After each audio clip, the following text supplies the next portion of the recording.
नमस्कार दोस्तों। बेगानी शादी में अब्दुल्ला दीवाना, इससे बढ़िया उदाहरण नहीं हो सकता। समाजवादी पार्टी के अध्यक्ष और उत्तर प्रदेश के पूर्व मुख्यमंत्री अखिलेश यादव 3 दिन के लिए कोलकाता में। अब आप सोच रहे होंगे कि कोलकाता में क्यों गए हैं। देखिए, कोलकाता में इसलिए गए हैं कि कोलकाता में इस बार समाजवादी पार्टी की राष्ट्रीय कार्यकारिणी की बैठक रखी गई है। 18 और 19 मार्च को 2 दिन की राष्ट्रीय कार्यकारिणी की बैठक होगी। वैसे वो आज ही 17 मार्च को वहाँ पर पहुँच गए, कार्यकर्ताओं की एक सभा को संबोधित किया और शाम के समय उन्होंने ममता बनर्जी से मुलाकात भी की और बड़ी तस्वीरें सोशल मीडिया पर दोनों की मुलाकात की चलने लगी हैं। और अखिलेश यादव ने इस बात का दम भर दिया है कि 2024 में नरेंद्र मोदी और बीजेपी को हराने के लिए हम ममता बनर्जी के साथ मिलकर एक ऐसा घटनाक्रम बनाएंगे, एक ऐसा सिलसिला शुरू करेंगे कि नरेंद्र मोदी चित होते हुए नजर आएंगे। अब देखिए, अखिलेश यादव की बेगानी शादी में अब्दुल्ला दीवाना बनने की एक नहीं कई मिसालें मैं आपको बताता हूँ। पिछले दिनों तेलंगाना में जब इन्होंने केसीआर ने अपनी पार्टी टीआरएस का नाम बीआरएस किया था, तो उन्होंने एक बड़ा कार्यक्रम आयोजित किया था जिसमें भगवंत मान, केजरीवाल और पी विजयन केरल वाले और अखिलेश यादव, इन सब लोगों को बुलाया था। ये वहाँ पर गए थे और वहाँ भी उनके साथ ऐसे हाथ उठाकर इन्होंने तस्वीरें खिंचवाई थी।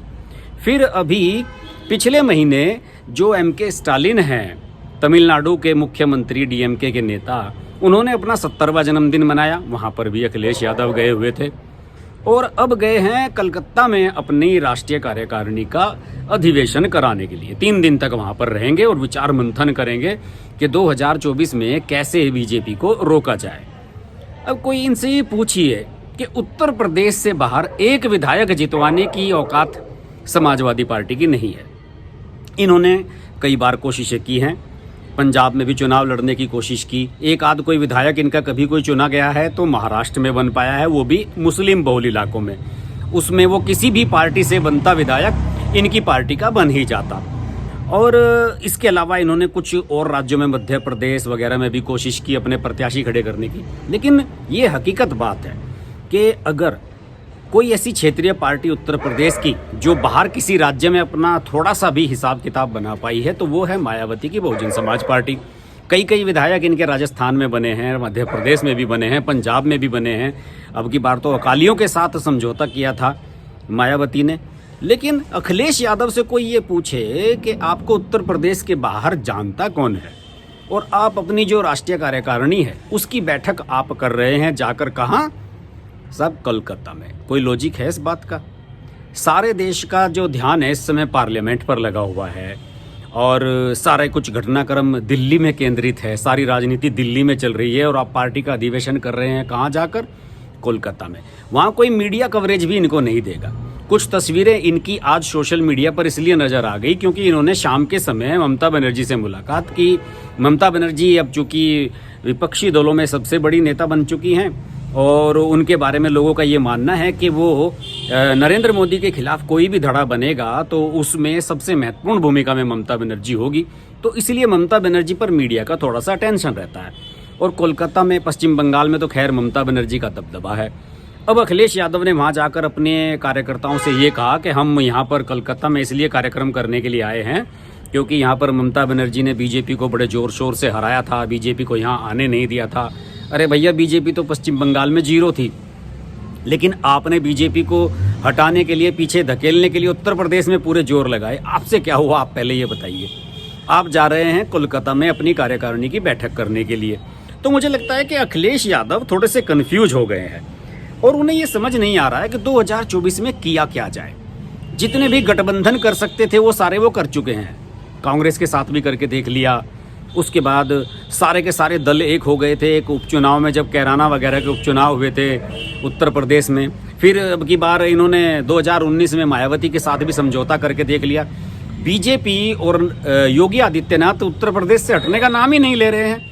और अब तो लोग ये भी कह रहे हैं कि अगर यही स्थिति योगी आदित्यनाथ की रही, जिस तरीके से दबंगई के साथ योगी आदित्यनाथ यहाँ की सरकार चला रहे हैं, तो 2024 में यकीन मानिए कि 80 सीटें भी यहाँ पर भारतीय जनता पार्टी जीत सकती है। तो अखिलेश यादव को मुझे लगता है कि अपना उत्तर प्रदेश बचाने की सोचना चाहिए। और कहाँ वो चाचा जी को साथ लेकर, शिवपाल यादव को लेकर पश्चिम बंगाल में घूमने के लिए निकल चुके हैं। पश्चिम बंगाल में जाकर राष्ट्रीय कार्यकारिणी की बैठक कर हो सकता है आपको ममता बनर्जी कुछ सुख सुविधाएं या कुछ खर्चा पानी में हेल्प करा दें, कंसेशन रेट पर आपको वहाँ पर मीटिंग हॉल मिल जाए। ये सब चीज़ें तो हो सकता है कि वहाँ पर हो गई हों, लेकिन वोट एक नहीं मिलेगा। कलकत्ता में आप अपनी कार्यकारिणी की बैठक करेंगे, अधिवेशन करेंगे, उसका आपको उत्तर प्रदेश की राजनीति में या राष्ट्रीय राजनीति में कोई लाभ नहीं होने जा रहा है।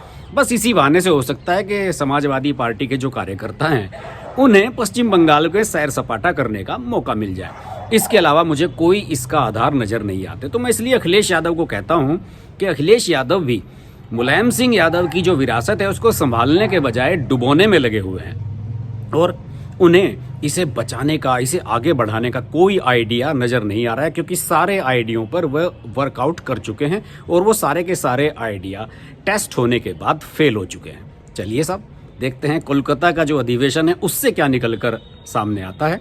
आप हमारे साथ बने रहिए और जुड़े रहिए और देखते रहिए हर्ष की बात लाइव। नमस्कार। नमस्कार दोस्तों, मैं हूँ रवीना टंडन और आप देख रहे हैं हर्ष की बात। हर्ष जी एक बहुत ही सीनियर और बहुत ही समझदार जर्नलिस्ट हैं एंड मेरे मित्र भी हैं। तो बहुत खुशी है मुझे आपको बताने के लिए कि उनका ये जो YouTube चैनल है बहुत ही कामयाब है और उसके लिए मैं उनको बहुत मुबारकबाद देना चाहती हूँ। एंड एक चीज़ ज़रूर कहूँगी उनके लिए कि वो बहुत एक अच्छे इंसान भी हैं। इंसान होना बहुत ज़रूरी है लाइफ में, क्योंकि वो अपने आप अपनी लिखावट में आ जाता है। तो बहुत ही कम ऐसे हमारे होनहार जर्नलिस्ट रह गए हैं हमारी इंडस्ट्री में जो सोचकर और समझदारी के साथ, रिस्पॉन्सिबिलिटी और जिम्मेदारी के साथ आर्टिकल्स लिखते हैं। सो कॉन्ग्रेचुलेशंस हर्ष जी, एंड आप लोग ज़रूर देखिए, लाइक कीजिए हर्ष की बात।